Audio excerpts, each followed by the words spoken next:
millirems are like our miles. If I wanted to measure the width of my table and I had a mile-long ruler, it's just too big. So we chop that up and we go from miles down to inches. We don't go to inches. We go to millirems, or MR. What's it mean when you put milli in front of something? You break it into a million. Million? No. Thousand.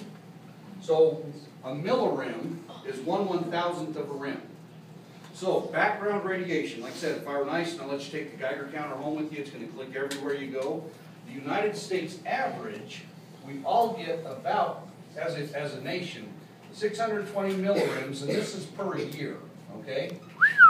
That's unavoidable. Well, okay, keep in mind, that's a lot of the country that's getting older. As they get older, they go to the doc more often, they get a lot of x-rays, and we use what's called nuclear medicine to image and cure things. So as a nation, our average is 620. You guys aren't getting that kind of dose. You're not going to the doc that often, so you're probably sitting at about 360 millirems a year because we live in southeast Idaho. So roughly a millirem a day. You can add to this pretty easily, and you don't have to work at the Idaho National Lab to add to this. Even though we handle spent nuclear fuel and a lot of radioactive materials, you can do other things to add to this. I'm going to pick on you. You're what do you mean? What is it? Jocelyn? What do you want to be when you grow up, Jocelyn? Nope. For today, we're changing Jocelyn's career goals. She's going to grow up, graduate high school. You will graduate, right? She better. So Jocelyn graduates and she looks around and says, I don't want to be a baker. I want to see the world. So she's going to run down to Delta Airlines and knock on their door and say, I'd like to be a pilot.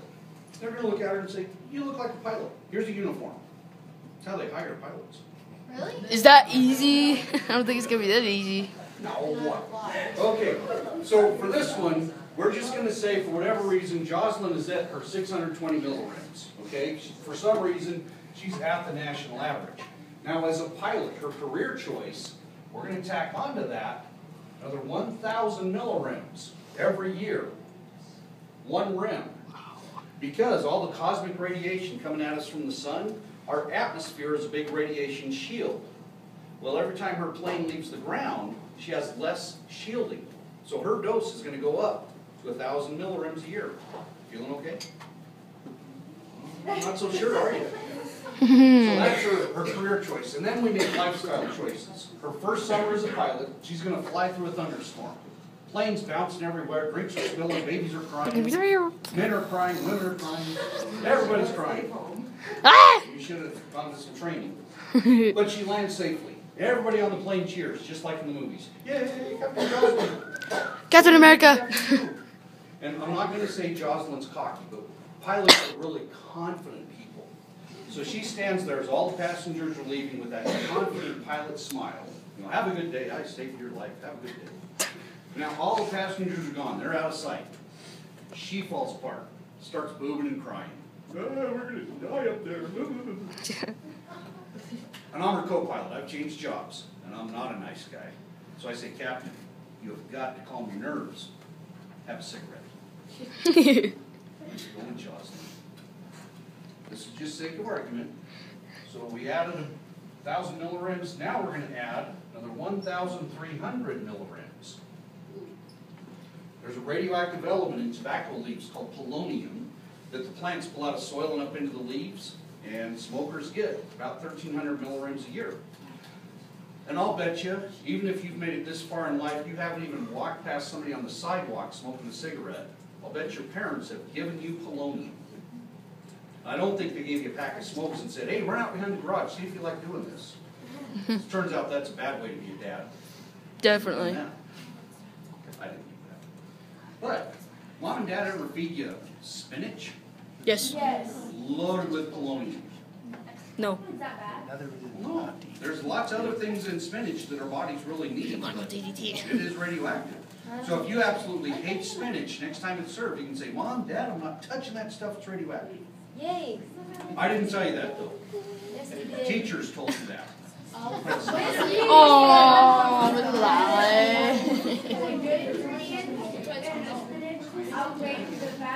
is So do the good ingredients outweigh the bad? Most definitely. I mean, all the other nutrients that are there, I mean, the polonium that's there makes up a really small part of that. So it's everything else, all the other vitamins and minerals our bodies need, definitely outweigh it. So, The spinach isn't that bad. no, it's fine. I'm teasing. Lighten up, sister. Wow. We're here to have fun today, too. Aren't we? I'm here to have fun. Okay, so Jocelyn, right? Yep. Jocelyn's now 2,920 millirims. We don't have to talk millirims anymore. She got up to 2.92 rims, big R in there, per year. Is that bad for her? Maybe. How can you make that judgment without any way to, any frame of reference? It depends. Because it's a big number? If the average is 20, then why, then that is like, 4 times more? that probably has some effect. You think? Okay, let me give you your frame of reference here. And we'll get dramatic. We'll go to the red pen. So Dun, dun. let's pretend the red pen is a radiation source. I bring it in the room, it's in here for 10 seconds, then I chuck it down the hall. All of us in this room, in 10 seconds time, keep in mind, this is over the course of a year, in 10 seconds, all of us receive 200 to 300 rims. So 200,000 millirims, if you want to stick to that. What's going to happen to everybody? Usually somebody says, we're all going to die. Aren't going to kill you yet. We're going to split the room down the middle. That's going to hurt a couple of you, but you'll be fine. Yeah. So one half of the room will show signs of sickness, radiation sickness, and there are two big ones. Because it damages cells, cells that are rapidly dividing and reproducing are the most easily damaged. So one half of the room is going to be vomiting and losing hair. They'll recover. No! This half, the side that I'm on, we won't show any signs of sickness. No vomiting, no hair loss. Don't make any hair loss right now. Get the hat on. It looks good on you. If you drew blood from us, you'd see cell damage in our blood, but no outward physical signs that you could look at and say, that person has radiation sickness. And everybody recovers. So this doesn't kill anybody. Now, if that doesn't happen, so this is, never did happen at all. When I bring the marker in, it's in here for 20 seconds before I toss it down the hall. Everybody in the room receives 500 rims exposure, 500,000 millirims. At that dose, the half of the population that shows signs of sickness here, you're going to die within 30 days. Your bodies cannot repair and replace all the cells that were killed or damaged. You're going to die. And then this half, we look like they did, hair loss and vomiting. Actually, everybody shows signs of radiation sickness, but our half recovers, that half doesn't. Yeah.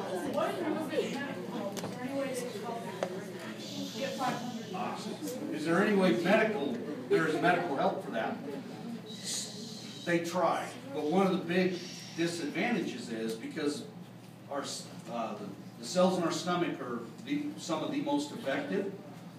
You can't get nutrients or water or anything because that liner's gone. So you start dehydration and starving and all sorts of stuff. Other organs may just shut down completely. You know, docs can help a little, but what it really comes down to is your body needs to repair and replace cells. And it takes time to do that at that dose, and sometimes people aren't going to survive long enough for their bodies to get there. Does that make sense? Yep. Yes, ma'am. It's kind of confusing because you say that we get a lot of radiation, but does it mean that we get a lot of radiation in like a little amount of time, or does it stay like over time? Okay, so this we would call a chronic dose. That's very little dose over a long time. This is an acute dose. Big dose, short amount of time.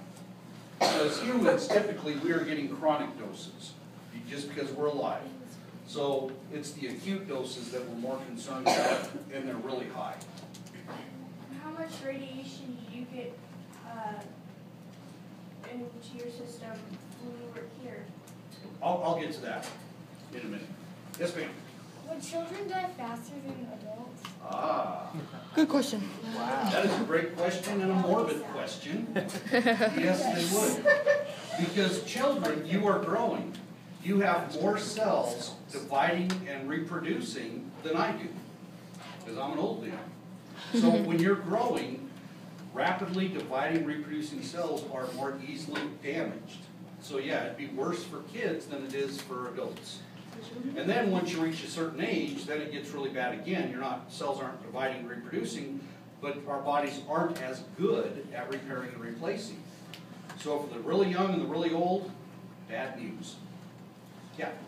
So, my grandpa, he had cancer, and so he had to go and get, like, I'm not sure, it was like, Radiation treatments? Yeah, radiation treatments. So about how much, like, radiation do they put in to get rid of that cancer? Let me finish my numbers and I'll tell you what, last time I asked a cancer doc, he gave me some numbers. So let me finish mine and I'll answer that, okay? Fair enough? Yeah. And I was just saying here, Liam had like a compass, right? Okay, like I heard that when you have a compass, you have to have something in order for it to work. What do you need? Like, doesn't it need like Magnetism. That's the magnetism of the earth that makes compasses Yeah, work. it's Nothing to do with radiation on that one. Okay? Okay, so 500 rims, half the people die, half survive. Okay? That never happens, but we get serious about this. We all get 1,000 rims. Everybody exposed to that should die within 30 days. And I say should because as humans we can learn, right? That's why you're in school, so you can learn. Do any of you have any idea where we got these numbers from to start with?